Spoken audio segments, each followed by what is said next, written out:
Hello everyone and welcome to magnet brains IIT JEE and NEET channel.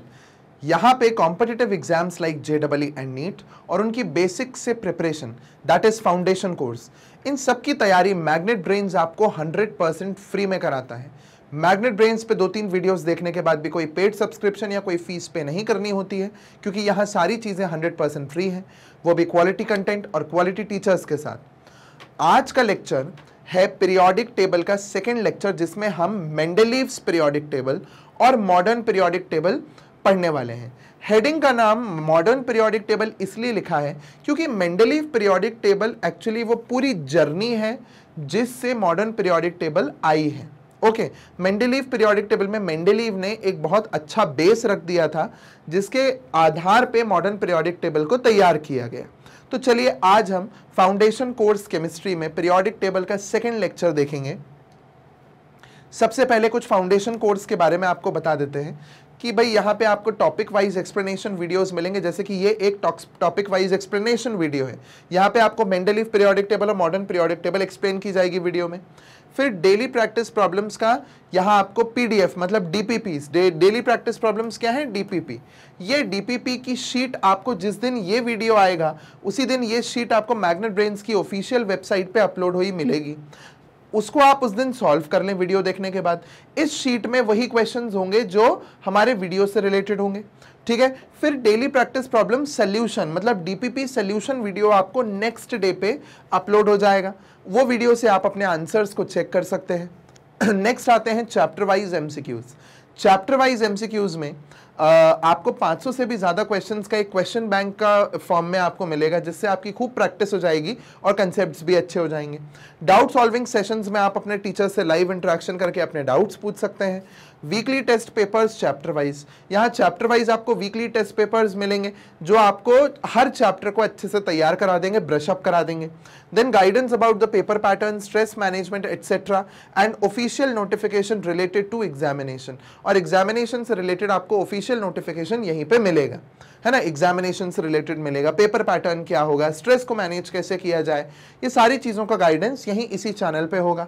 Chapter wise one shot revision, जब chapter complete हो जाएगा तो उस chapter का एक कंपाइल्ड फॉर्म में पूरा वीडियो आपको मिलेगा, जिसे हम लोग वन शॉट रिवीजन बोलते हैं। दैट मीन्स वो कंपाइल्ड फॉर्म में एक वीडियो जाता है जो कि आपको एक पूरे शॉट में एक ही बार में पूरे वीडियो को, पूरे चैप्टर को कवर अप करने में हेल्प करता है। और फिर ऑनलाइन टेस्ट सीरीज है जो फिर उस टाइम पे अब आपके कंसेप्ट को और आपके नॉलेज को टेस्ट करेगी।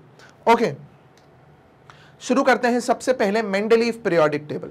देखिए, डॉबरीनर और न्यूलैंड के बाद बहुत सारे साइंटिस्ट का इसमें कंट्रीब्यूशन रहा। डॉबरीनर ने कुछ शुरुआत करी, फिर उसके बाद न्यूलैंड्स आए जिनने एटॉमिक वेट के बेसिस पे थोड़े ज़्यादा एलिमेंट्स को कॉलम में अरेंज किया। उनने थोड़ा सा रिलेशन भी तैयार किया एलिमेंट्स के बीच में कि भाई हर 8 एलिमेंट की प्रॉपर्टी सेम होगी, ये हमने पढ़ा हुआ है। ओके, सो उसी के बाद एक सिस्टमैटिक क्लासिफिकेशन में कुछ कंट्रीब्यूशन आया मेंडलीव का। So he was a Russian chemist. ये एक रशियन केमिस्ट थे जिनने इनके कंट्रीब्यूशन से भाई उनको भी प्रेरणा मिली कि हमें भी कुछ ना कुछ तो करना चाहिए। तो मेंडलीव ने भी एक पीरियोडिक टेबल को कंस्ट्रक्ट किया इन 1869। Okay, he stated in his famous periodic law. अब यहाँ पे आता है एक फेमस पीरियोडिक लॉ जो कि बहुत फेमस है, ये काफ़ी इंपॉर्टेंट भी है। और 10th क्लास में भी जो चैप्टर है पीरियोडिक क्लासिफिकेशन ऑफ एलिमेंट्स, उसमें भी ये स्टेटमेंट दिया हुआ है। मेंडलीव ने जो अपना पीरियोडिक लॉ दिया था वो ये बोलता है कि physical and chemical properties of elements are periodic function of their atomic masses या एटॉमिक वेट्स।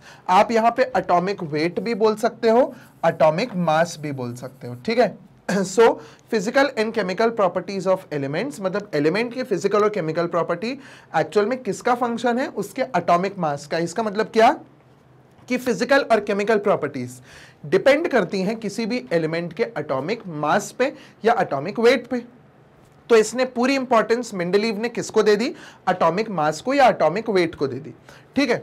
नेक्स्ट आता है like Newland, he also arranged the then known 63 elements in the increasing order of their atomic weights in his periodic table in 8 vertical columns in 8 vertical columns and 7 horizontal rows called groups and periods respectively.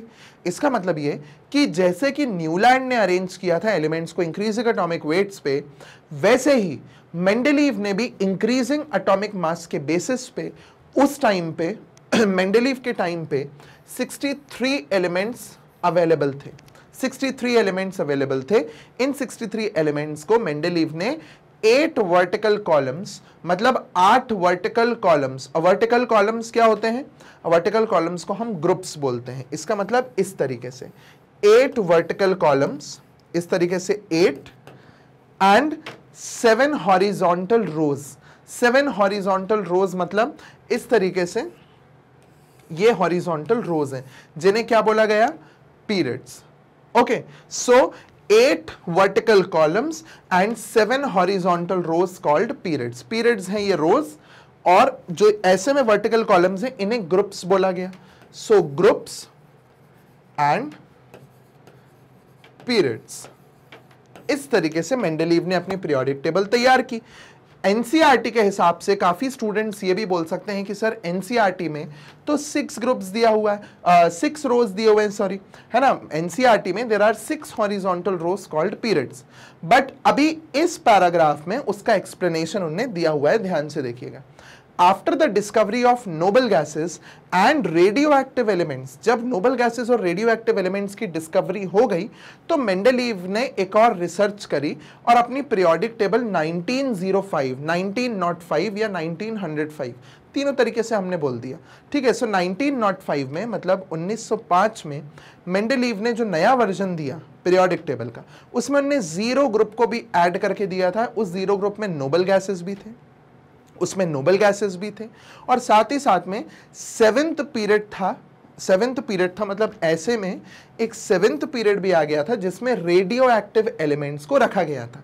Noble gases की discovery और radio active elements की discovery बाद में हुई, तो वो जैसे हुई उस टाइम पे मेंडेलीव के पीरियोडिक टेबल में उसको डाल दिया गया, ठीक है। So zero group was added to accommodate the noble gases and the 7th period for the radio active elements of the elements known at that time.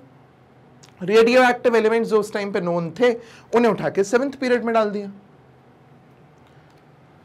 Merits of the Mendeleev periodic table. अब Mendeleev periodic table के क्या क्या अच्छे points थे, merits क्या थे, चलिए वो देखते हैं। Mendeleev left some gaps in his periodic table for some of the then known elements based on the properties of the other elements present in the same group। इसका मतलब मेंडेलीव ने क्या किया, बीच बीच में कुछ गैप्स छोड़े, है ना। सो देखिए हम ये पॉइंट को अंडरलाइन करते हैं। Mendeleev left some gaps in his periodic table for the then unknown elements, मतलब उस टाइम पे जो एलिमेंट्स अननोन थे मेंडेलीव ने उनके लिए कुछ जगहें छोड़ दी खाली बीच में, ठीक है। Then elements based on the properties of the other elements present in the same group. He named these missing elements as, उनने इन missing elements को, जो ये मतलब अधूरे जो नहीं मिले थे उस टाइम पे एलिमेंट्स जो unknown थे, उनको मेंडेलीव ने नाम क्या क्या दिया? ए का बोरॉन, ए का एल्यूमिनियम एंड ए का सिलिकॉन। और उसके बाद में जब ये एलिमेंट्स डिस्कवर हुए, later on these elements were discovered and named as scandium, gallium and germanium. तो स्कैंडियम बन गया ए का बोरॉन, ए का एल्यूमिनियम बन गया गैलियम, और ए का सिलिकॉन बन गया जर्मेनियम। ओके, सो उनने ये नाम दिए थे एलिमेंट्स को, मतलब उनने प्रेडिक्शन किया था। और जब बाद में एलिमेंट्स डिस्कवर हुए तो ए का सिलिकॉन की जगह जर्मेनियम आया, ए का एल्यूमिनियम की जगह गैलियम आया, और ए का बोरॉन की जगह स्कैंडियम आया। I hope this is clear to all of you. आगे बढ़ते हैं। Mendeleev corrected the doubtful atomic weights of some elements. For example, the atomic weight of indium, that is 76, was based on the assumption that indium oxide had the formula INO. Mendeleev ने कुछ doubtful atomic weights को भी correct किया। उनने कुछ doubtful atomic weight को भी correct किया। कैसे? कि पहले उनने ये बोला कि भाई जो इंडियम है उसका पहले वाला जो मतलब अभी तक जो चला आ रहा था वो एटॉमिक वेट था 76। ओके, और वो किस अजम्पशन पे, मतलब क्या सोच के ये 76 वेट दिया था उसको? ये सोच के कि इंडियम ऑक्साइड का फॉर्मूला INO होता है, ऐसा। पर मेंडेलीव को लगा नहीं, यहां कुछ तो गड़बड़ है।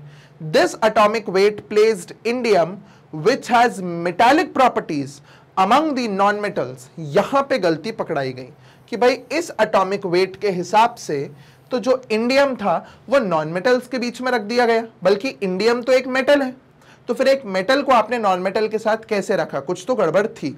ठीक है, Mendeleev corrected the formula of indium oxide from INO to IN2O3। इससे इंडियम का जो वैलेंसी थी वो सबको पता चल गई कि भाई वैलेंसी 3 है। कैसे? IN2 2 है ऑक्सीजन की वैलेंसी और O3 3 हो जाएगी इंडियम की वैलेंसी, तो यहां फॉर्मूले को करेक्ट किया गया। ठीक है, based on this corrected formula the atomic weight of indium is 113। 113 weight आया करेक्टेड फॉर्मूला के हिसाब से। He also corrected the atomic weights of the elements beryllium and uranium. और मेंडेलीव ने कुछ और एलिमेंट्स के भी एटॉमिक वेट्स को करेक्ट किया। क्लियर? सो उन्होंने एलिमेंट्स के करेक्शन वेट को भी करेक्ट करने में भी अपना योगदान दिया है मेंडेलीव ने। चलिए आगे बढ़ते हैं। Limitations of the Mendeleev's periodic table. अब मेंडेलीव्स पीरियोडिक टेबल के लिमिटेशंस क्या है? एनोमैलस पेयर्स, सबसे पहले आता है एनोमैलस पेयर। इन मेंडेलीव्स पीरियोडिक, एनोमैलस मतलब कुछ अलग डिफरेंट पेयर। कैसे? In Mendeleev's periodic table there are some pair of elements in which the element with a higher atomic weight is placed before that of the lower atomic weight element। इसका मतलब क्या? उन्होंने बोला कि एक ऐसा element पहले है जिसका एटॉमिक वेट ज्यादा है और उसके बाद एक ऐसा एलिमेंट है जिसका एटॉमिक वेट कम है।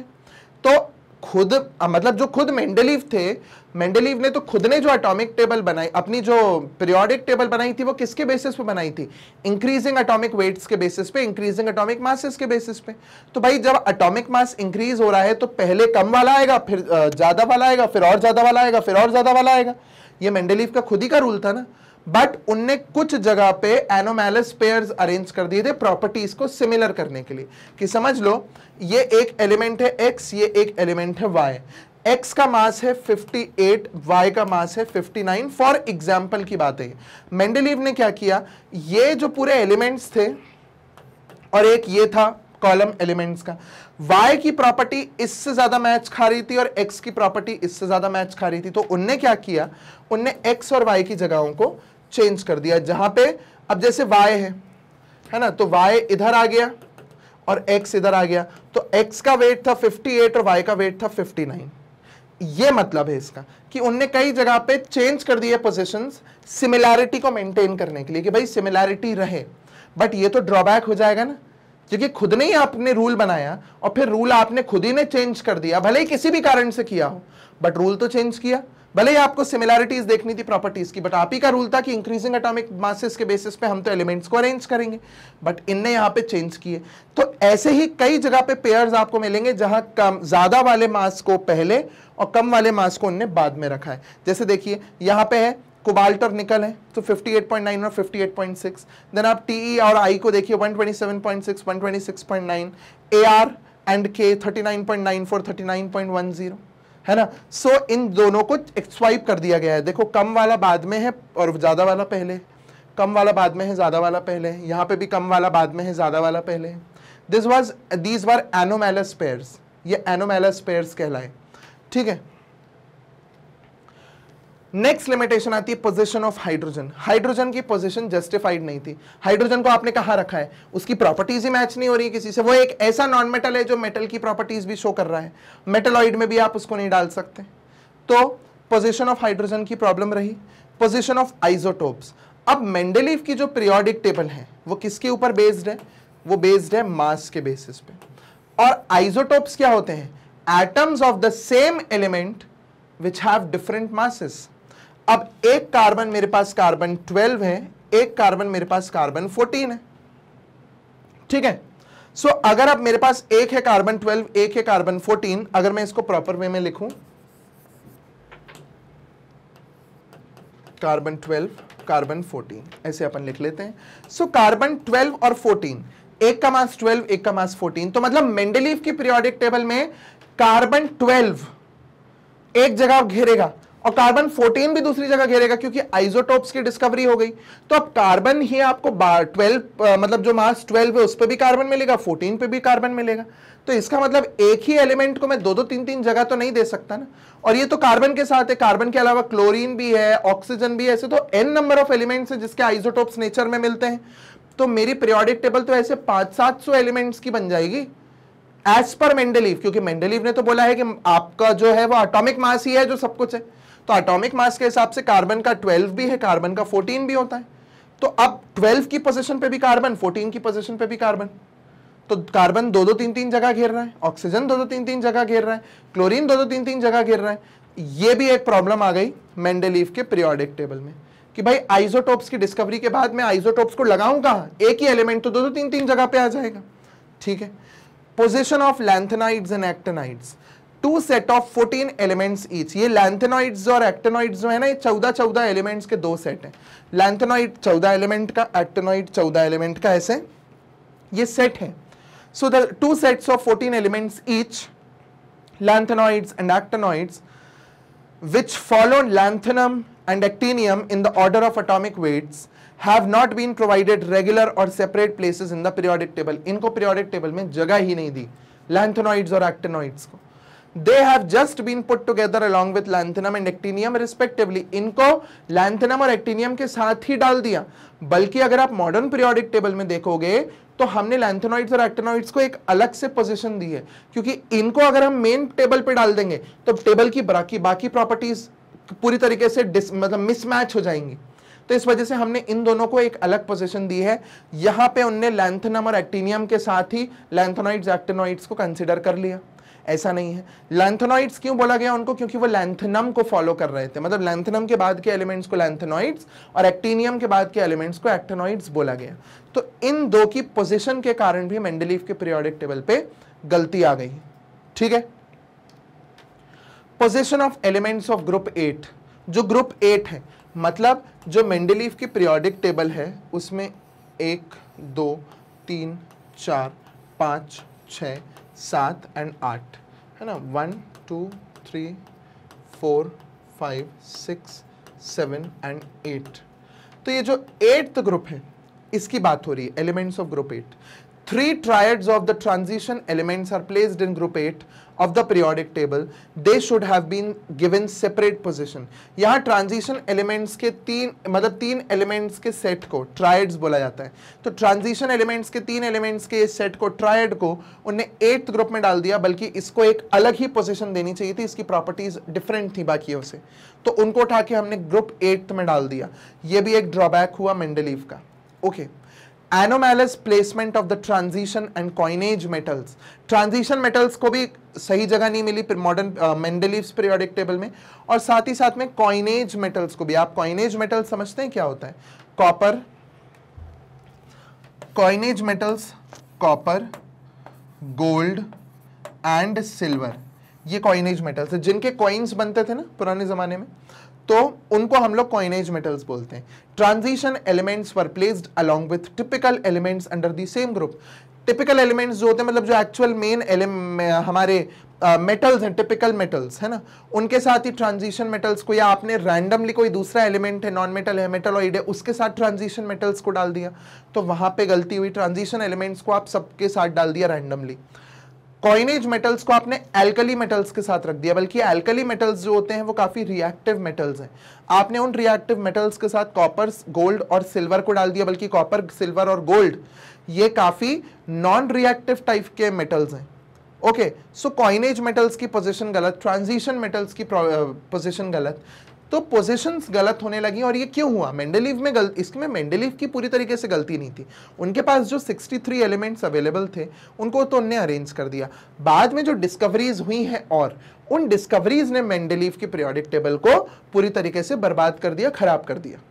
ठीक है, चलिए आगे देखते हैं, चलिए आगे बढ़ते हैं हम।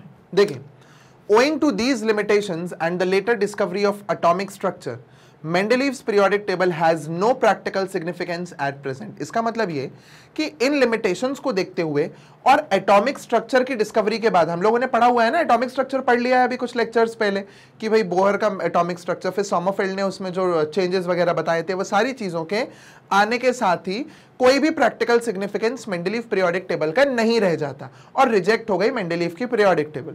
Nevertheless, its significance lies in the fact that the concept of periodicity in properties and the resultant arrangement of elements in a periodic table originated from Mendeleev's classification of element। ये जो क्लासिफिकेशन का जो एक idea दिया, जो periodicity का idea दिया, periodicity मतलब सिमिलर प्रॉपर्टीज, हम लोगों ने एलिमेंट्स को सिमिलर प्रॉपर्टीज के बेसिस पे ही अरेंज किया था ना मेंडलीव ने पीरियोडिक टेबल में। इसका आइडिया जो आगे मॉडर्न पीरियोडिक टेबल को तैयार करने के लिए आया, वो मेंडलीव से ही आया था कि भाई किस तरीके से पीरियोडिसिटी को मेंटेन करना है, प्रॉपर्टीज को देखना है, क्या करना है, ये सारी चीजें मेंडलीव के द्वारा दी गई थी। मेंडलीव के पीरियोडिक टेबल को इस वे में बहुत इंपॉर्टेंट माना जाता है। अब ये मेंडलीव की पीरियोडिक टेबल है, क्योंकि यहाँ पे थोड़ा सा कॉम्पैक्ट है जगह और टेबल बहुत बड़ी है, तो हमने एक प्रॉपर साइज में टेबल को रखने के लिए कि भाई वो एक्सप्लेनेटरी रहे, इस वजह से टुकड़ों में रखा है। आप देखेंगे तो हमने 1 2 3 4 4 पीरियड्स को एक स्लाइड में और अप टिल 5th ग्रुप रखा हुआ है, ठीक है। इस तरीके से देखो एलिमेंट्स को अरेंज किया गया है उनके इंक्रीजिंग एटॉमिक मास के बेसिस पे, ठीक है। आप लोग देख सकते हैं, चाहे तो इसका एक स्क्रीनशॉट भी ले सकते हैं आप। आगे बढ़ते हैं। देखिए ये एक रिप्रेजेंटेशन है, इसमें कोई अननेसेसरी के एक्सप्लेनेशन की जरूरत नहीं है, बट हाँ मैं आपको एक चीज बता सकता हूं कि यहाँ जीरो ग्रुप जो है, देखो ये अलग से ऐड किया गया है, तो जीरो ग्रुप को ऐड किया गया था और जीरो के अलावा और 8 ग्रुप्स हैं, ठीक है। 1 2 3 4 5 5 ये है, फिर देखिएगा 6 7 और 8, ठीक है, 6 7 8, तो 8 तो ये हो गए और साथ में फिर हमारा जीरो ग्रुप, तो इसको मिला के टोटल 9 ग्रुप्स थे। मतलब जीरो ग्रुप तो बाद में ऐड हुआ है। और वैसे ही जो एनसीईआरटी है, 10th क्लास की एनसीईआरटी ये बोलती है कि Mendeleev had 8 groups and 6 periods, है ना, और 6 पीरियड थे, और एड ऑन हुआ था ना वो जो मेंडलीव की टेबल पे, और उनने जीरो ग्रुप को और रेडियो एक्टिव एलिमेंट्स को किया था। तो देखिए 4 पीरियड्स तो ये हैं और फिर 5 6 7 8, ठीक है। तो इस तरीके से उनने 8 पीरियड्स, मतलब ये तो फिर वो बढ़ाते गए कि और एलिमेंट्स मिल गए और एलिमेंट्स मिल गए, तो उनको ऐड करते गए, ठीक है। देखिए इस तरीके से जितने एलिमेंट्स मिलते गए उतने एलिमेंट्स को ऐड करते गए हैं, ठीक है। एंड यहां पे आपको देखिए अब दिखेंगे वो जो हमने जिन बेसिस पे मेंडलीव की पीरियोडिक टेबल को बनाया था, मेंडलीव ने ये फॉर्मूले को यूज करके मेंडलीव ने अपनी पीरियोडिक टेबल को तैयार किया था। कैसे? उनने बोला था कि भाई किसी भी एलिमेंट के ऑक्साइड और किसी भी एलिमेंट के हाइड्राइड और ऑक्साइड के बेसिस पे एलिमेंट्स को अरेंज किया, जो सेम जनरल फॉर्मूला फॉलो कर रहे थे। जितने भी एलिमेंट्स ये जनरल फॉर्मूला फॉलो कर रहे थे उनको एक ग्रुप में डाल दिया गया, जितने भी एलिमेंट्स ये फॉलो कर रहे थे उनको एक ग्रुप में डाल दिया गया, उस तरीके से जितने ये फॉलो कर रहे थे उनको एक ग्रुप में डाल दिया गया। तो इन फॉर्मूला को यूज करते हुए एलिमेंट्स को एक के नीचे एक अरेंज किया है मेंडलीव ने। ये फॉर्मूला वाला सिस्टम मेंडलीव का सबसे अच्छा था, बहुत अच्छा था, जिसके बेसिस पे उनने एलिमेंट्स को अरेंज किया। तभी तो सिमिलैरिटी आ पाई, तभी तो सिमिलैरिटीज आ पाई, है ना, ऑक्साइड्स और हाइड्राइड्स। ओके, ये हमारा वही अभी पीरियड, हमारी जो टेबल है वो कंटिन्यू हो रही है मेंडलीव की। ये आपको एनसीईआरटी में भी या फिर किसी भी रेफरेंस बुक में आराम से मिल जाएंगी। क्लियर? आगे बढ़े हम, चलिए शुरू होता है अब हमारा modern periodic table. Okay, so modern periodic table is actually the long form of periodic table. 1913 में H.G.J. मोजले ने ये पीरियोडिक टेबल के लिए पीरियोडिक लॉ दिया था। Okay, so Henry Moseley, Henry, H for Henry, Henry Moseley worked on X-ray spectra of elements and established that the atomic number is equal to the total nuclear charge and it is a more fundamental characteristic of an element than atomic weight। ये आ गई हमारे modern periodic table का आधार कि मोजले ने x-ray spectra को पढ़ते पढ़ते ये बोल दिया कि एटॉमिक नंबर ज्यादा अच्छी चीज है, एटॉमिक नंबर क्या है? जो न्यूक्लियस में चार्ज, न्यूक्लियस में कौन सा चार्ज होता है? न्यूक्लियस में प्रेजेंट होता है पॉजिटिव चार्ज, क्योंकि न्यूक्लियस में प्रोटॉन्स हैं, तो प्रोटॉन्स जो हैं वो पॉजिटिव चार्ज है, उसी में न्यूक्लियस का जो चार्ज है वो that is because of proton, और यही इक्वल टू होता है एटॉमिक नंबर, यही एटॉमिक नंबर के बराबर होता है। तो उसने ये बोला मोजले ने कि भाई ये ज्यादा फंडामेंटल प्रॉपर्टी है, ये ज्यादा फंडामेंटल कैरेक्टरिस्टिक है किसी भी एलिमेंट का, तो एटॉमिक मास को हटाओ और एटॉमिक नंबर पे ध्यान डालो। So the physical and the chemical properties of an element are the periodic function of their atomic numbers. जो हमने मेंडलीव का पीरियोडिक लॉ पढ़ा था वो क्या था? They are the function of the periodic, they are the functions of the atomic masses, periodic function of atomic masses। यहां पे हम बोलेंगे periodic function of atomic number। okay, moreover it was found that some of the major defects of the Mendeleev's periodic table, like the anomalous position of some pairs of the elements, वो जो anomalous pair था ना, कम वाले को बाद में रख दिया, ज्यादा वाले को पहले रख दिया, वो सारी चीजें खत्म हो गई क्योंकि हमने यहां से atomic mass के पूरे concept को ही हटा दिया। atomic mass exist करता है, but atomic mass के basis पे table को बनाना, इस कंसेप्ट को हटा दिया गया। ठीक है, प्लेसमेंट ऑफ आइसोटोप्स, अब जब मास के बेसिस पे हम एलिमेंट्स को अरेंज ही नहीं कर रहे हैं तो फिर आइसोटोप वाली दिक्कत भी खत्म। अब कार्बन चाहे 12 हो, चाहे कार्बन 13 हो, चाहे कार्बन 14 हो, हमें उससे मतलब नहीं है, हमें मतलब है कि वो कार्बन है ना, बस इतना काफी है। और कार्बन का एटॉमिक नंबर होता है 6। अब इसका भी 6 है एटॉमिक नंबर, इसका भी 6 है, इसका भी 6 है, मास कितना भी होता रहे। तो आइसोटोप्स वाली प्रॉब्लम भी सॉल्व हो गई मॉडर्न पीरियोडिक टेबल के साथ। If atomic number that is, हमने यही किया था ना, placement of isotopes would automatically disappear, placement of isotope की problem solve. If atomic number that is the total nuclear charge is used as the basis of the compilation of the periodic table instead of the atomic weight. Based on these observations, Moseley proposed the modern periodic law which states that, तो उनने जैसे ही atomic number को use किया ये सारी problems solve हो गई। These were the problems and there was one solution that was atomic number. So हम लोग यहाँ पे ये बोल सकते हैं कि एक तरीके से मेंडलीव, मगर मेंडलीव की पीरियोडिक टेबल आधार थी, उससे मॉडर्न बनी है, उससे मॉडर्न को, उसको यूज किया गया है मॉडर्न को बनाने के लिए। ठीक है, अब लॉ देखिए, the physical and chemical properties of elements are the periodic functions of their atomic numbers. Weights और मास हटे, नंबर की एंट्री हो गई है। ठीक है, Thus, according to the modern periodic law, अब modern periodic law के हिसाब से, if the elements are arranged in the order of their increasing atomic numbers, the elements with similar properties are repeated after certain regular intervals। एक और बढ़िया सा point आ गया कि अगर आप एटॉमिक नंबर के बेसिस पे, एटॉमिक नंबर के बेसिस पे, इंक्रीजिंग एटॉमिक नंबर के बेसिस पे आप एलिमेंट्स को अगर अरेंज करते हो तो आपको कुछ टाइम के बाद एलिमेंट्स में प्रॉपर्टीज का रेपिटेशन मिलेगा, एलिमेंट्स में प्रॉपर्टीज का रेपिटेशन मिलेगा। कैसे कि जैसे हमने हमारी जो पीरियोडिक टेबल बनती है उसमें हमारे पास क्या है, lithium, sodium, potassium, rubidium, caesium and francium, ये हमारा सबसे पहला ग्रुप है। ठीक है, सो आप देखिए यहां पे आता है हाइड्रोजन, फिर आता है हीलियम, फिर लिथियम, लिथियम की प्रॉपर्टी हाइड्रोजन से जैसी, फिर lithium, then beryllium, boron, carbon, nitrogen, oxygen, fluorine, neon, फिर नियॉन के बाद sodium, then magnesium, aluminium, silicon, phosphorus, sulphur, chlorine, argon, फिर देखिए पोटेशियम, कैल्शियम, स्कैंडियम। अब ये जो हमारा ये है ना बेरिलियम, मैग्नीशियम, ये इधर आएंगे, इधर पे, ये सेकेंड ग्रुप है क्योंकि। ठीक है, बाकी फिर बोरॉन, कार्बन, नाइट्रोजन, ऑक्सीजन उधर पे रह सकता है। अब आप तो ये देखिए कि ये सिमिलर एलिमेंट्स आ गए एक साथ, ये सिमिलर एलिमेंट्स देखो एक साथ आ गए, ये सिमिलर एलिमेंट्स एक साथ आ गए। तो ये सिमिलर एलिमेंट्स क्यों आ रहे हैं? क्योंकि पीरियोडिसिटी है। पीरियोडिसिटी का मतलब क्या होता है, एक इंटरवल के बाद प्रॉपर्टी का फिर से रिपीट होना। तो वो इंटरवल्स के बाद जो प्रॉपर्टी रिपीट हो रही है इसे हम लोग पीरियोडिसिटी बोलते हैं। तो यहां पे पीरियोडिसिटी भी देखने के लिए हमको मिली। ठीक है,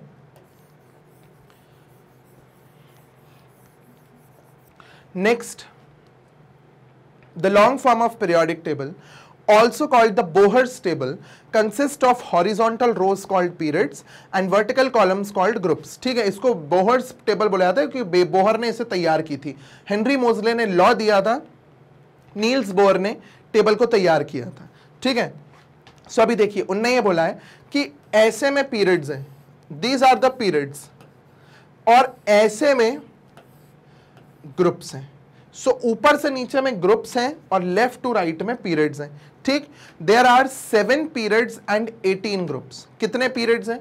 ऐसे में 4, 5, 6, 7 पीरियड्स हैं और 18 ग्रुप्स हैं। तो मतलब 1, 2, 3, 4, 5, 6, 7, 8, 9, 10, 11, 12, 13, 14, 15, 16, 17 और 18। इतने सारे ग्रुप्स हैं हमारे पास।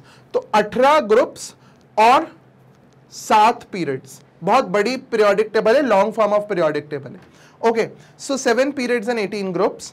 In the periodic table, the groups from 1 to 7 are divided into subgroups A and B, and 8 groups consist of 3 vertical columns. All noble gases are kept in the 0 group. तो क्या किया गया? जो मेंडलीव पीरियोडिक टेबल थी ना, Mendeleev periodic table में हमने क्या पढ़ा था? ध्यान से देखना। एज पर दी मेंडलीव पीरियोडिक टेबल, यहां मैं मेंडलीव पीरियोडिक टेबल से बात कर रहा हूं कि अगर हमने मेंडलीव पीरियोडिक टेबल को देखा हो ध्यान से, तो उसमें 1, 2, 3, 4, 5, 6, 7 और 8 है ना। सो 1, 2, 3, 4, 5, 6, 7, 8 ये मेंडलीव की पीरियोडिक टेबल है। अब मेंडलीव की पीरियोडिक टेबल अगर आप देखोगे तो उसमें मेंडलीव ने हर एक ग्रुप में 2 सब कॉलम्स बनाए थे, ए और बी, है ना। सो अब आप उन्हें डिवाइड कर दो। जो मॉडर्न पीरियोडिक टेबल में हमने क्या किया, उन सब कॉलम्स को अलग अलग कर दिया। तो हर एक ग्रुप में 2-2 का डिवीजन आ गया मॉडर्न पीरियोडिक टेबल में इस तरीके से। और जो 8th ग्रुप था आखिरी वाला मेंडलीव की पीरियोडिक टेबल में, वहां पे 3 एलिमेंट्स का ग्रुप थे, मतलब 3 एलिमेंट के रोज थे ऊपर से नीचे। ठीक है, सो 1, 2 और 3 और साथ में 0 ग्रुप आ गया। हमने मेंडलीव पीरियोडिक टेबल में तो उसने पहले 8 ग्रुप्स और 6 पीरियड दिए थे ना, उसने थोड़ी ना 0 ग्रुप को डाल दिया था पहले ही अपने पीरियोडिक टेबल में। तो बाद में पब्लिश होके जब नोबल गैसेस आए तब, तो नोबल गैसेस का एक 0 ग्रुप आप मान लो, तो दिस इज द 0 ग्रुप, और we can say the 18th group. अब देखो 1, 2, 3, 4, 5, 6, 7, 8, 9, 10, 11, 12, 13, 14, 15, 16, 17 और 18th वाला वो 0 ग्रुप। इस तरीके से मेंडलीव की पीरियोडिक टेबल के एलिमेंट्स को ही, वो जो एक जो ग्रुप था, उस ग्रुप को हमने बीच में से 2 में डिवाइड कर दिया, क्योंकि आधे कुछ एलिमेंट्स इस कॉलम में थे, कुछ इसमें थे। तो ए और बी में भी हमने सब ग्रुप्स बना रखे थे ना, सब कॉलम्स बना रखे थे। तो 1, 2, 7 मतलब 1 से लेके 7 तक, पहले से लेके 7वें ग्रुप तक 2-2 कॉलम्स बन गए उसमें, तो हो गए 14। आखिरी वाला जो 8th था, वो 8th ने दिया हमें 3, तो इससे हमें मिले 14, इससे मिले 15, 16, 17 और एक 0 ग्रुप और ऐड हुआ 18। इस तरीके से 18 ग्रुप्स हमारे मॉडर्न पीरियोडिक टेबल में मेंडलीव से आए। ठीक है, वही चीज यहां पे दिया, and noble gases are kept in the 0 group. Clear?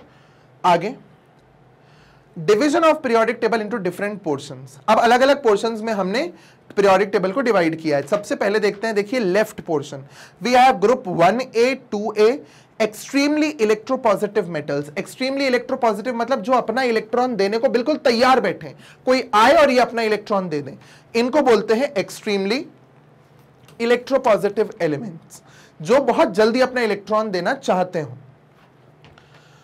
The middle portion, groups 3B, 4B, 5B, 6B, 7B, 8B, 1B and 2B। ठीक है, सो ये हमारे कुछ ग्रुप्स इधर पर हैं। अब मिडिल पोर्शन में हमारे ये ग्रुप्स को डिवाइड किया गया है 2 कॉलम्स में, transition elements and inner transition elements. तो ट्रांजिशन एलिमेंट्स वो हैं जो आपको बीच में मिल रहे हैं, मतलब जो हमारी पीरियोडिक टेबल है वो इस तरीके से दिखती है। मैं उसको एक थोड़ा सा शॉर्ट फॉर्म में बना रहा हूं, ऐसे है पीरियोडिक टेबल। तो एक्सट्रीम लेफ्ट जो है ना, ये वाला हिस्सा, ये एक्सट्रीम लेफ्ट है जो ये बता दिया। ये बीच में हमारा मिडिल पोर्शन है, वो इसके बारे में बता रहे हैं। तो यहां पे हमको मिलते हैं ट्रांजिशन एलिमेंट्स। ये जो ट्रांजिशन एलिमेंट्स है वो इस जगह पे मिल रहे हैं, और इसी जगह से वो लैंथेनॉइड्स और एक्टिनॉइड्स की अभी जो बात हो रही थी ना, उनको हमने निकाल के अलग से नीचे जमा दिया है। इनको हम लोग बोलते हैं इनर ट्रांजिशन एलिमेंट्स। ठीक है। सो ट्रांजिशन एलिमेंट्स ये हैं और वो है हमारे inner transition elements, the lanthanoids and the actinoids, ठीक है। और फिर राइट पोर्शन है हमारा ये वाला हिस्सा, तो इस राइट पोर्शन में हमारे पास groups 3A 4A 5A 6A 7A और 0 ग्रुप जो कि नोबल गैसेस का है, ठीक है। सो कंसिस्ट ऑफ मेटल्स, ये वाला ग्रुप जो है इसमें मेटल्स है, इट हैज नॉन मेटल्स, इसमें नॉन मेटल्स हैं, इसमें मेटलॉइड्स हैं और इसमें नोबल गैसेस भी हैं। यहां पे आपको सारे मेटल्स मिलेंगे, ठीक है। सो इस हिस्से में एक्सट्रीम लेफ्ट में आपको मेटल्स हैं, जो ये बीच वाला हिस्सा है इसमें ट्रांजिशन मेटल्स हैं, और जो राइट हैंड पे है यहां पे आपको इतने हिस्से में मेटल्स मिलेंगे, यहीं पे आपको मेटलॉइड्स मिलेंगे और बचे हुए इस साइड के हिस्से में आपको नॉन मेटल्स मिलेंगे। और आखिरी वाला जो ग्रुप है वो नोबल गैसेस का होगा, ठीक है, इंक्लूडिंग एक्सट्रीमली इलेक्ट्रोनेगेटिव हैलोजेंस। और नोबल गैसेस से जस्ट पहले हैलोजेंस का ग्रुप होता है। अभी जब पीरियोडिक टेबल आएगी तो उसमें हम और अच्छे से आपको ये चीज एक्सप्लेन करेंगे, ठीक है। So metalloids, non metals, non metals, metalloids, ये तीनों चीजें आपको यहाँ पे राइट हैंड साइड कॉर्नर पे मिलती हैं, ठीक है।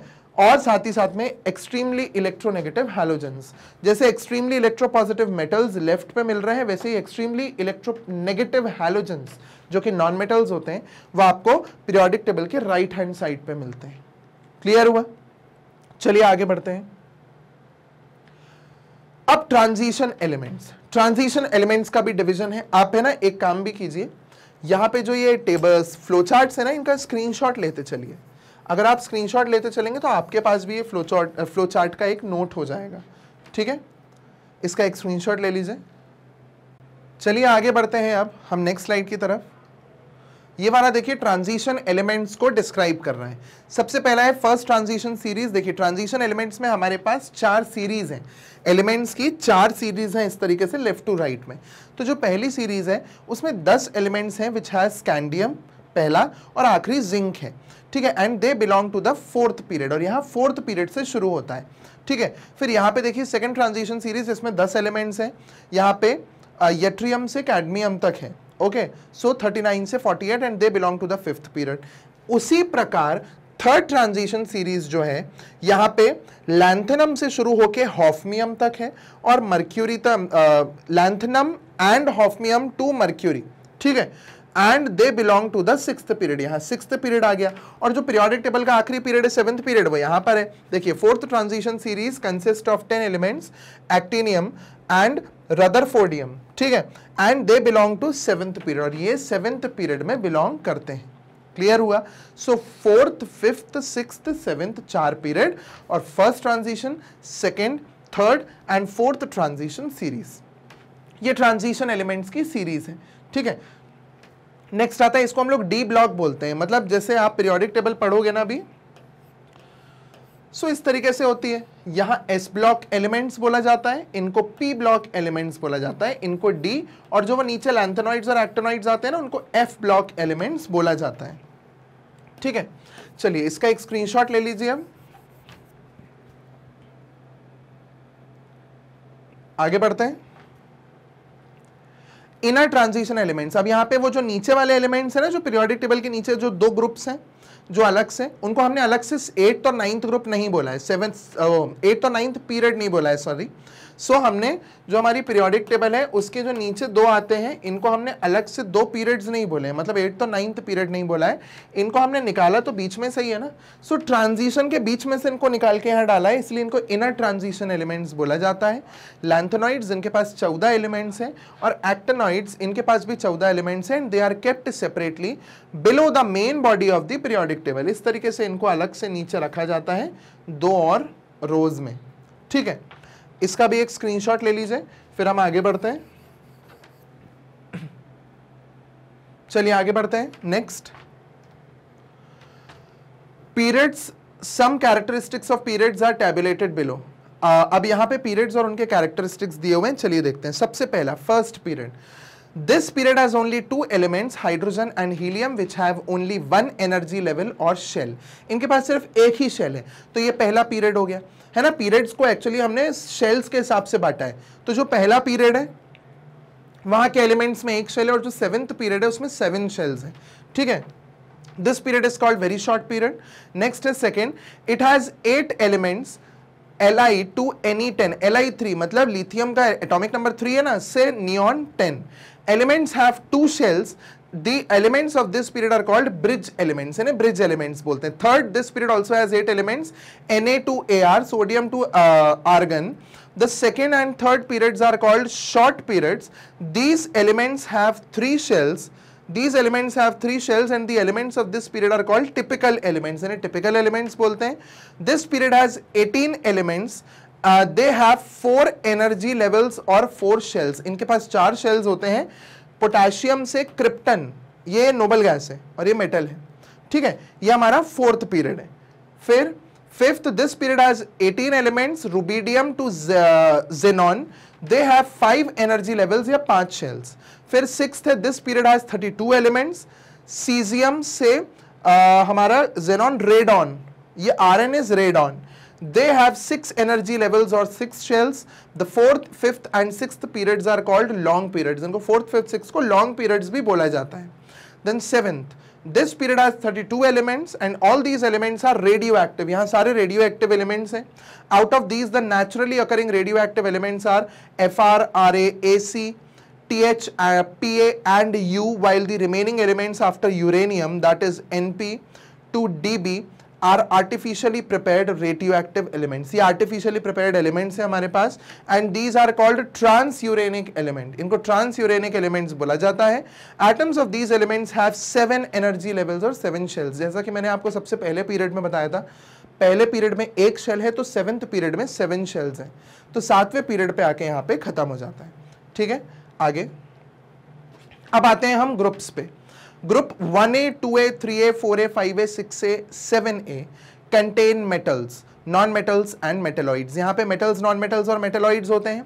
These elements are called representative elements. इनको representative elements बोला जाता है because their valence electrons represent their group number. क्योंकि इनके जो valence electrons है ना, वो इनका group number बताते हैं. Clear? Groups 1B, 2B, 3B, only scandium, yttrium, lanthanum and actinium. 4B, 5B, 6B, 7B and 8 contain only transition metals. यहाँ पे सिर्फ और सिर्फ transition metals हैं. In group 3, 3B, except SCY, LA and AC, the other elements are called inner transition elements. वो inner transition elements वो नीचे वाला जो होता है ना F block, जो 2 अलग से rows हैं, वो है ये, and are placed separately in the 2 rows under the periodic table. They belong to the 6th period, Ce to Lu, cerium से lutetium, and 7th period Th to Lr. Okay, so the zero group contains noble gases. और जो zero group होता है वहाँ पे noble gases present होती हैं. तो ये एक तरीके से ग्रुप का पूरा डिस्क्रिप्शन दिया हुआ है. अगर आप ये periodic table में देखेंगे तो आपको ज़्यादा आसान होगा समझना. ठीक है, merits of the long form of periodic table. अब long form of periodic table के benefits क्या हैं? The classification is based on the atomic number. Atomic number के basis पे हमने classification किया है, which is more fundamental than the atomic weight. क्योंकि atomic number जो है वो ज़्यादा basic है, उसके basis पे problems नहीं रहेंगी, सब अच्छा चलेगा. In this periodic table, the position of an element is related to the electronic configuration of the atom. ये जो periodic table है, इसमें जो elements का position है, वो actual में किस पे depend कर रहा है? The position of element is related to their electronic configuration. Configuration पे डिपेंड करता है कि भाई क्या है 282, 283, 284 जो इलेक्ट्रॉनिक कॉन्फ़िगरेशन हमने पढ़ा है उनके बेसिस पे इलेक्ट्रॉन्स का अरेंजमेंट है. यहाँ पे elements belonging to the same group possess same number of electrons in their valence shell and show similar chemical characteristics. एक ही जो एक पूरा ग्रुप है ना, एक ही ग्रुप में सारे एलिमेंट्स जो आते हैं उनके वैलेंस शेल में सेम नंबर ऑफ इलेक्ट्रॉन है. So lithium, sodium, potassium, rubidium, caesium, francium, इन सब के पास वैलेंस शेल में एक इलेक्ट्रॉन है. तो इनकी जो प्रॉपर्टीज है ना वो भी सिमिलर होंगी. मैं सेम तो नहीं बोलूंगा बट सिमिलर होंगी. आपको सिमिलर काइंड ऑफ प्रॉपर्टीज देखने के लिए मिलेंगी. Okay, then next, elements of the same group and their electronic configuration. अब ये सेम ग्रुप के एलिमेंट्स और उनके इलेक्ट्रॉनिक कॉन्फ़िगरेशन देखिए. Lithium, sodium, potassium, rubidium, caesium, francium. Number of shell lithium का 2, फिर 3, 4, 5, 6, 7, देखो एक एक करके बढ़ता जा रहा है. फिर इलेक्ट्रॉनिक कॉन्फ़िगरेशन 2, 1, 2, 8, 1, 2, 8, 8, 1. एक चीज देखिए अभी तक कॉमन है 2, 8, 18, 8, 1. फिर 2, 8, 18, 18, 8, 1. 2, 8, 18, 32, 18, 8, 1. तो सबके पास लास्ट में कितने नंबर ऑफ इलेक्ट्रॉन है? एक नंबर है, एक इलेक्ट्रॉन है. 1 electron in all these elements in the valence shell. एक इलेक्ट्रॉन सारे एलिमेंट्स में वैलेंस शेल में प्रेजेंट है. नंबर ऑफ वैलेंस इलेक्ट्रॉन देखिए सब में कॉमन है 1, ठीक है। सो ये पहला ग्रुप है हमारा एल्कली मेटल्स का group 1। Then we have halogens. अब हैलोजेंस जो है वो राइट साइड पे आते हैं 17th ग्रुप नोबल गैसेस के लेफ्ट में बगल में, ठीक है। Fluorine, chlorine, bromine, iodine and astatine. Fluorine, chlorine, bromine, iodine and astatine, ये हमारे 5 एलिमेंट्स दिए हैं। यहाँ पे एटॉमिक नंबर है 9, 17, 35, 53 एंड 85 और नंबर ऑफ शेल 2, 3, 4, 5, 6 उसी तरीके से बढ़ते गए हैं, ठीक है। फिर इलेक्ट्रॉनिक कॉन्फ़िगरेशन देखिए सभी के पास आउटर मोस्ट शेल में कितने हैं 7 electrons in the valence shell. देखिए सबके पास 7 इलेक्ट्रॉन्स है, इसीलिए इनकी प्रॉपर्टीज सिमिलर है क्योंकि वैलेंस शेल में जो इलेक्ट्रॉन्स है वो सेम है, उससे उनकी वैलेंसी सेम हो जाती है, तो उनकी रिएक्शंस भी ऑलमोस्ट सिमिलर हो जाती हैं एक तरीके से, ठीक है। फिर आते हैं मेरिट्स, वही अभी कंटिन्यू है। Variation of chemical properties along a period is correlated with gradual filling of electrons in a particular shell in the period। हम जो ये प्रॉपर्टीज केमिकल प्रॉपर्टीज की बात करते हैं ये किसके बेसिस पे डिपेंड करती है, ये डिपेंड करता है ग्रेजुअल फिलिंग ऑफ इलेक्ट्रॉन। जैसे जैसे वैलेंस शेल में इलेक्ट्रॉन आते जाएंगे वैसे वैसे केमिकल प्रॉपर्टीज में चेंज आएगा। अब ऑब्वियस चीज है जिसका कॉन्फ़िगरेशन 281 होगा और जिसका कॉन्फ़िगरेशन 287 होगा उनकी प्रॉपर्टीज में बहुत डिफरेंस होगा। आउटर मोस्ट शेल में एक इलेक्ट्रॉन जिसका होता है वो इलेक्ट्रॉन दे देता है, जिसके पास 7 इलेक्ट्रॉन होते हैं वो एक इलेक्ट्रॉन लेना पसंद करता है। तो ये नॉन मेटल्स होते हैं हैलोजेंस, ये मेटल्स होते हैं एल्कली मेटल्स। तो they are highly electropositive, they are highly electronegative. तो ये ग्रेजुअल फिलिंग ऑफ इलेक्ट्रॉन्स के कारण ही तो केमिकल्स इनकी केमिकल प्रॉपर्टी में चेंज आ रहा है ना। In this table inert gases are placed at the end of each period which is very logical because valence shells have an octet configuration। क्योंकि valence shells में octet का configuration होता है, हर element चाहता है कि भाई मेरे पास 8 इलेक्ट्रॉन्स हो आउटरमोस्ट शेल में। तो इस पीरियोडिक टेबल में हर एक ग्रुप के हर एक पीरियड के एंड में जो ग्रुप डला हुआ है वो नोबल गैसेस का है, तो हर पीरियड के एंड जो होता है वो नोबल गैस के साथ होता है, ठीक है। और वो सभी को मतलब अब ये चीज समझ आती है कि भाई हर एलिमेंट को इलेक्ट्रॉन लेना है, हर एटम को इलेक्ट्रॉन लेना है ताकि वो नोबल गैसेस के जैसा बन पाए। नोबल गैसेस के जैसा मतलब उनका इलेक्ट्रॉनिक कॉन्फ़िगरेशन स्टेबल होता है, 8 electrons in the 8 electrons in the outermost shell. तो हर एटम चाहता है कि भाई मेरे पास भी 8 इलेक्ट्रॉन्स है आउटरमोस्ट शेल में जिससे मैं स्टेबल हो जाऊं। Okay, so their inertness can also be explained in terms of the electronic configuration। आप इलेक्ट्रॉनिक कॉन्फ़िगरेशन से उनकी इनर्टनेस भी समझा सकते हो। 2,8 फिर 2,8,8 है ना। और हीलियम जो है उसके पास तो सिर्फ 2 ही इलेक्ट्रॉन होते हैं 2। तो हीलियम एकमात्र ऐसा नोबल गैस है जिसके पास डुप्लेट होता है, डुप्लेट मतलब 2 इलेक्ट्रॉन्स का आउटरमोस्ट शेल, बाकी सबके पास देखिए ऑक्टेट होता है, ठीक है। Then due to the separation of the two subgroups dissimilar elements alkali and coinage metals do not fall together। और क्योंकि वो सबग्रुप्स को हमने अलग कर दिया था तो सबग्रुप्स को अलग करने के कारण हमारे कॉइनेज एलिमेंट्स, कॉइनेज मतलब जो कॉइन्स बनाने वाले जो एलिमेंट्स यूज होते हैं ना जिससे कॉइन्स बनते हैं, वो और एल्कली मेटल्स वो अलग हो गए। तो अब एल्कली मेटल्स का पूरा एक ग्रुप है, जैसा कि मैं बार बार बोलते आता हूँ, lithium, sodium, potassium, rubidium, caesium, francium, ये हमारे एल्कली मेटल्स का ग्रुप है। एल्कली मेटल्स उन्हें नाम क्यों दिया है, क्योंकि जब हम उन्हें पानी में घोलते हैं तो हमें एल्कली मिलते हैं। एल्कली मतलब वो बेसिस जो पानी में घुल जाए, वो बेसिस होते हैं ना, बेसिस एसिड बेस वाला बेस, तो वो बेसिस जो पानी में घुल जाए उसे हम एल्कली बोलते हैं। तो दीज मेटल्स या इन मेटल के जो ऑक्साइड्स होते हैं they dissolve in water to form alkalis, इसलिए इनको एल्कली मेटल्स बोला जाता है, ठीक है। चलिए आगे बढ़ते हैं। Different types of elements such as A active metals, B transition metals, C non-metals and metalloids, and D noble gases, E inner transition elements have their separate locations in the periodic table।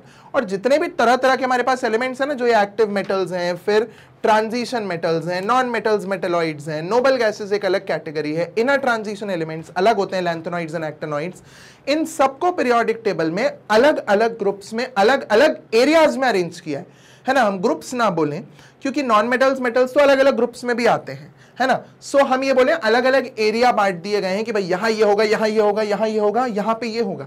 इस तरीके से हमने हर element के groups को अलग अलग तरीके से बांटा हुआ है कि भाई मेटल्स जो है वो लेफ्ट पे हमें मेटल्स मिल रहे हैं, टिपिकल मेटल्स हैं, बीच में ट्रांजिशन मेटल्स हैं, नीचे इनर ट्रांजिशन मेटल्स हैं, राइट पे मेटलॉइड्स हैं, फिर उनके और एक्सट्रीम राइट पे जाओगे तो नॉन मेटल्स हैं, फिर नोबल गैसेस हैं। तो सबको बहुत अच्छे से ना सिस्टमैटिक, ऐसा नहीं जैसे घर में ड्रॉर में चम्मच यहाँ मिलेगी, थाली यहाँ मिलेगी, कटोरी यहाँ मिलेगी, बहुत अच्छे से इसमें बांटा हुआ है चीजों को, ठीक है। So this is known as classification. बहुत अच्छा क्लासिफिकेशन एलिमेंट्स का किया हुआ है मॉडर्न पीरियोडिक टेबल में।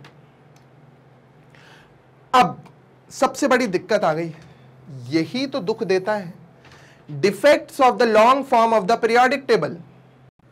देखिए स्टेटमेंट ये बोलता है, even after the compilation of the modern periodic table the position of hydrogen remained controversial. मतलब इतना होने के बाद भी हमारी जो हाइड्रोजन की पोजीशन थी वो आज भी कॉन्ट्रोवर्शियल है। क्यों? क्योंकि हाइड्रोजन का जो एटॉमिक नंबर है वो है 1, दैट मीन्स उसका इलेक्ट्रॉनिक कॉन्फिगरेशन 1 है। अब वो एक इलेक्ट्रॉन दे दे या एक इलेक्ट्रॉन ले ले, अगर वो एक इलेक्ट्रॉन ले लेगा तो वो हैलोजेंस जैसा बिहेव करेगा, अगर वो एक इलेक्ट्रॉन दे देगा तो वह एल्कली मेटल्स की तरह बिहेव करेगा।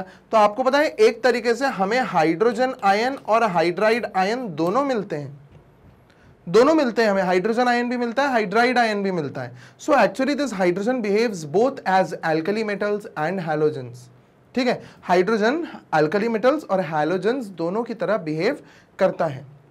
This is because hydrogen with one electron in its valence shell shows similarities with both alkali metals and halogens, ठीक है।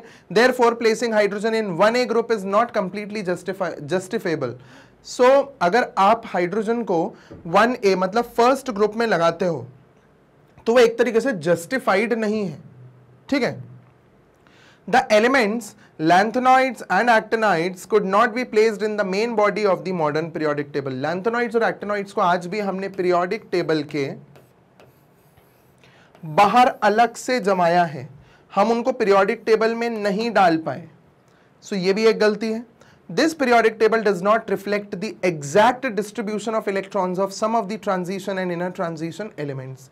जो एग्जैक्ट डिस्ट्रीब्यूशन है ना इलेक्ट्रॉन्स का कि ये इलेक्ट्रॉन इस शेल में, ये इलेक्ट्रॉन इस शेल में, ये वाला डिस्ट्रीब्यूशन अभी भी कुछ इलेक्ट्रॉन्स का मैच नहीं होता है जो कि ट्रांजिशन और इनर ट्रांजिशन सीरीज में मिलते हैं।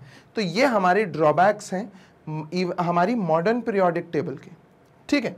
चलिए आगे बढ़ते हैं। ये मॉडर्न पीरियोडिक टेबल है, अगर आप इसको देखेंगे तो ये जो है ये सबसे पहला ग्रुप है जिसमें हाइड्रोजन सबसे ऊपर है, फिर हमारे पास lithium, sodium, potassium, rubidium, caesium, francium है। यहाँ पे अगर आप, ये कॉमन है इसलिए मैंने आपको ये बताया, ये एल्कली मेटल्स हैं, बगल में एल्कलाइन अर्थ मेटल्स हैं, beryllium, magnesium, calcium, strontium, barium और रेडियम, ओके। फिर ये जो नीचे दिख रहे हैं देखिए, ये है लैंथेनॉइड्स और ये है एक्टिनॉइड्स। इसको लैंथेनाइड्स और एक्टिनाइड्स भी बोलते हैं, लैंथेनॉइड्स और एक्टिनॉइड्स भी बोलते हैं। ये जो है ये हमारे हैलोजेंस हैं, fluorine, chlorine, bromine, iodine, astatine and tennessine, ठीक है। फिर यहाँ पे helium, neon, argon, krypton, xenon, radon and oganesson, ये जो है ये नोबल गैसेस हैं। सो ये हमारी पूरी पीरियोडिक टेबल है जिसमें आपको ये जो ग्रीन वाले दिख रहे हैं एलिमेंट्स, जितने भी ये ग्रीन वाले एलिमेंट्स हैं एक्सेप्ट हाइड्रोजन, ये हाइड्रोजन को छोड़ के बाकी जो हैं ये सब मेटल्स हैं। उसके बाद ये जो पिंक वाली सीरीज दिख रही है, boron, silicon, germanium, arsenic, antimony, tellurium and polonium, ये हमारे मेटलॉइड्स हैं। और जो इधर पे येलो वाली सीरीज है, ये वाली,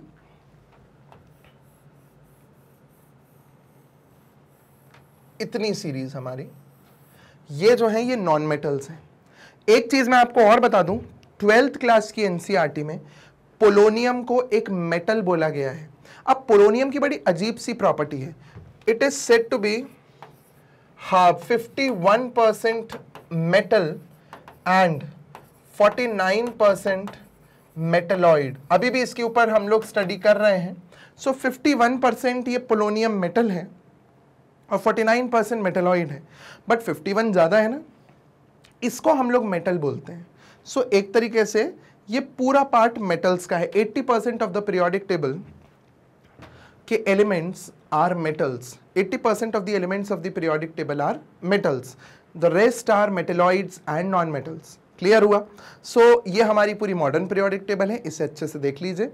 और अपने दिमाग में बैठा लीजिए। और एक चीज, कभी भी पीरियोडिक टेबल को ऐसे में मत याद करना left to right, periodic table को आप ग्रुप वाइज याद करें, आपको याद करना ज्यादा आसान होगा। ठीक है, चलिए आगे बढ़ते हैं। Division of the periodic table into blocks depending upon the subshell into which the differentiating electron enters, the elements are categorized into 4 blocks. The newly added electron in an atom of an element is called the differentiating electron. वो जो नया electron आता है और वो किस subshell में जाता है वो डिसाइड करता है कि वो कौन से ब्लॉक में जाएगा। अगर आपको याद हो तो हमने S, P, D, F ये पढ़े थे, ये हम लोगों ने पढ़े हुए हैं ऑलरेडी एटॉमिक स्ट्रक्चर में। तो SPDF जो सबशेल्स हैं, इनमें से किस सबशेल में electron, last electron, valence electron जाता है किसी भी शेल के, सो उसको हम उस ब्लॉक में डाल देते हैं।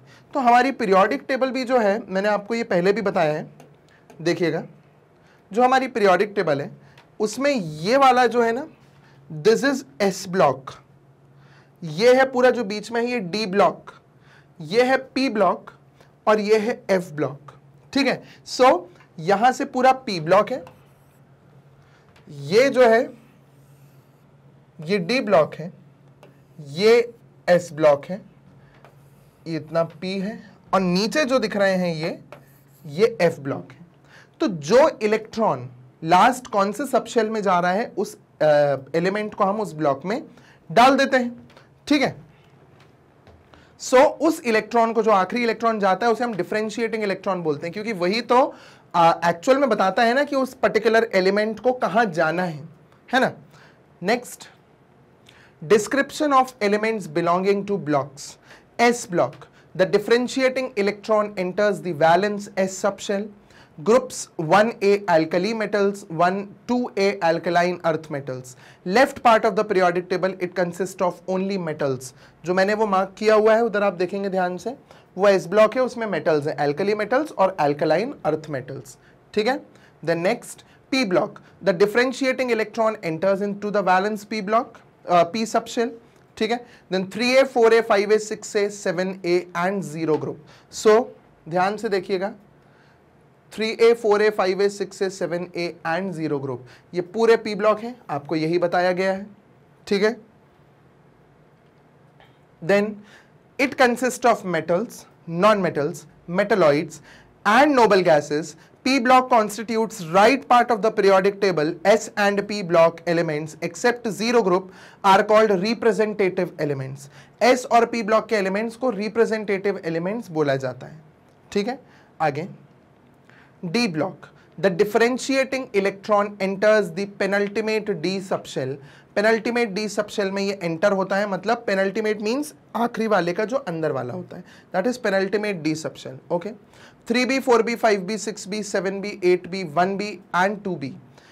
These are called transition elements. It consists of only metals placed in between left and right parts of the periodic table. तो जल्दी से periodic table में आए तो देखें, वो लेफ्ट पार्ट है, ये राइट पार्ट है, और जो ये बीच में ही ये पूरे ट्रांजिशन एलिमेंट्स हैं, और यहाँ पूरे तरीके से मेटल्स ही मिलते हैं। ओके, चलिए अब लास्ट आता है F block. The differentiating electron enters the anti penultimate F subshell. यहाँ पे एंटी पेनल्टीमेट F सबशेल आप समझते हैं, इसका मतलब ये हमारा जो इलेक्ट्रॉन है ये उसका आउटर मोस्ट शेल है, this is ultimate, this is penultimate, this is anti penultimate. तो इसके F सबशेल में एंट्री होती है। ठीक है, 3B, these are the inner transition elements kept separately at the bottom of the periodic table. It consists of only metals. जो हमारे F block elements हैं वो नीचे वाले, वो ही सिर्फ यहाँ मिलते हैं, और वो F block elements उन्हें बोला जाता है क्योंकि आखिरी जो इलेक्ट्रॉन है वो F सबशेल में एंटर होता है। ठीक है, इसी के साथ हमारा यहाँ पे ब्लॉक्स होते हैं कंप्लीट। चलिए अब आपको ये बता दिया जाए कि Magnet Brains IIT JEE and NEET channel पे अगर आपको अपने वीडियोस को एक सीक्वेंस में देखना है तो उसके लिए क्या किया जाए। आप सबसे पहला ऑप्शन होता है कि आप फिल्टर्स में प्लेलिस्ट को सेट करें। अगर आप प्लेलिस्ट को सिलेक्ट करेंगे तो आपको प्लेलिस्ट ओपन हो जाएगी, आप प्लेलिस्ट में आराम से अपने वीडियोस को सीक्वेंस में देख सकते हैं।